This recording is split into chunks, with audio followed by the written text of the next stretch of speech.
Voilà, M. Nathaniel Olepio, vous êtes le président par intérim du Parti des Togolais. Vous suivez l'actualité au plan national et international. Dans l'espace CEDEAO, les lignes bougent. Le Togo fait partie de l'exception. Voilà, coup de théâtre, le président de la Côte d'Ivoire, Alassane Ouattara, a fait une sortie médiatique dans la semaine, où il n'a pas été clair sur son départ en 2020 ou non. Qu'en pensez-vous? Je pense que ça doit certainement répondre à des préoccupations de politique intérieure. Je ne conçois pas et je vois mal le président Alassane Ouattara s'accrocher au pouvoir pour un troisième mandat.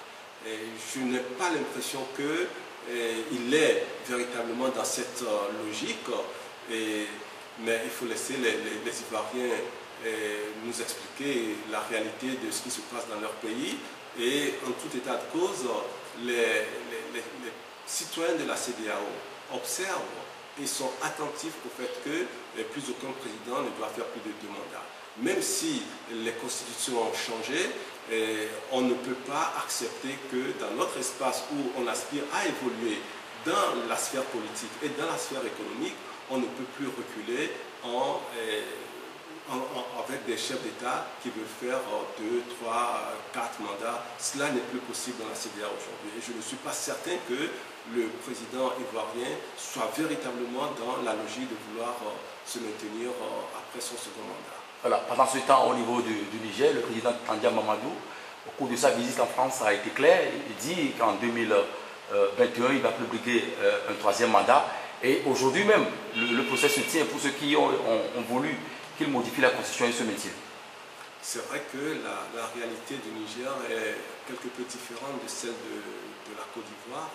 Et oui, le président Mahamadou Issoufou a déclaré qu'il était à la fin de ce mandat, il ne sera plus candidat à une élection présidentielle. C'est tout à son honneur, c'est un démocrate, il affirme. Donc, comme je disais tout à l'heure, il y a des considérations de politique intérieure. Peut-être que l'on prend en considération en Côte d'Ivoire, mais au Niger, les choses semblent claires et on ne peut que s'en féliciter. Sur le continent, l'autre actualité, c'est Pierre Nkurunziza, le Burundais, coup de théâtre. Hier, il a annoncé qu'il est en cours de son dernier mandat, le jour de la publication de la constitution qu'il a même soumis au peuple burundais. Il estime qu'il est temps, il va partir. C'est un coup de théâtre, c'est une surprise pour vous? C'est vrai que toutes les postures que le président Nkurunziza a eues jusqu'à présent ne laissaient pas présager qu'il pouvait faire une telle déclaration. C'est pour ça qu'un certain nombre d'observateurs sont quelque peu sceptiques quant à la mise en application effective de cette déclaration. Mais c'est le dernier acte qu'il a posé et il faut observer la suite, il faut être attentif. Dans tous les cas, cette déclaration demain lui sera opposée. Et si d'aventure il venait à poser un acte qui ne soit pas en conformité avec cette déclaration-là. Mais prononcer cette déclaration, c'est toujours un élément encourageant.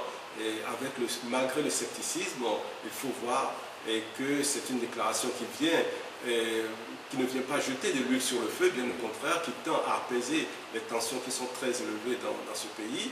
Et il faut observer, il faut être attentif, il faut être vigilant et ne pas se laisser endormir par une déclaration. Il faut le prendre aux actes qu'il va poser au moment venu. Voilà, son opposition estime qu'aujourd'hui il est acculé, il n'a plus de solution, il est obligé de faire reboucher chemin. C'est pour cela qu'il faut être attentif pour que les déclarations qui peuvent apaiser ne laissent pas le champ à un manque de vigilance et que les choses que l'on redoute puissent reprendre encore de plus belle. Et il faut que nous soyons au niveau de notre continent vigilants sur ce que les chefs d'État font. Il faut que la société civile soit vigilante également sur ce que les responsables politiques font et pour que notre environnement politique, pour que notre espace politique évolue et nous offre des espaces de liberté, nous offre des espaces de démocratie et qui permettent un développement. Voilà, revenons dans l'espace CEDEAO. Le chef de l'État, Paul Ségui, vient de finir son mandat à la tête de la communauté. Si on vous demande de faire un bilan par rapport à ce qu'il a fait 1 an. Oui, il a fait quelque chose d'énorme pour le Togo. Et il a permis que la frontière entre le Togo et le Ghana puisse être ouverte 24 heures sur 24, ce qui n'était pas le cas. Je pense que en une année de présidence de la CEDEAO, ça fait peu comme bilan. Mais comment pouvons-nous nous attendre à quelque chose de beaucoup plus élogieux pour lui? Et quand on voit comment il dirige son propre pays, quand on voit la répression, quand on voit l'économie qui est dans un état de décrépitude, quand on voit le système de santé qui s'écroule, quand on voit le système éducatif, oui, le bilan à la tête de la CEDEAO n'est pas très glorieux pour le chef de l'État togolais. Voilà, beaucoup estiment que la question sur la limitation du mandat dans l'espace CEDEAO reste une question taboue. Il n'a pas allé jusqu'au bout. Et quand on sait que c'est le Togo et la Gambie de Yaya Jammeh, entre-temps, qui ont refusé à ce que ce protocole additionnel soit mis dans le contenu. Oui, la question de la limitation de mandat n'est pas tabou pour les Togolais. Bien au contraire, les Togolais en parlent tous les jours. Mais oui, c'est vrai que ça effraie ce régime parce qu'ils savent que une limitation de mandat mettra de toute façon un terme à la confiscation du pouvoir qu'ils font depuis plus de 50 ans maintenant. Mais ils n'ont pas d'autre choix. Le peuple est aujourd'hui engagé et nous n'avons qu'une question de temps pour que le changement arrive au Togo.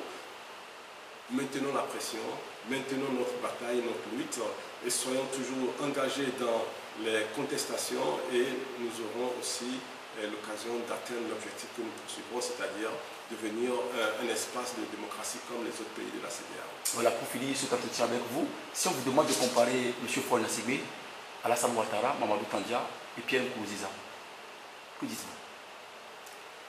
Je pense que pour ce qui concerne les Togolais, la pire des choses qu'ils vivent, c'est la confiscation du pouvoir par une seule et même famille au Togo dans des conditions extrêmement difficiles. C'est ce qui marque les Togolais. C'est ce qui me marque également et c'est pour ça que nous faisons tout pour y mettre un terme le plus rapidement possible.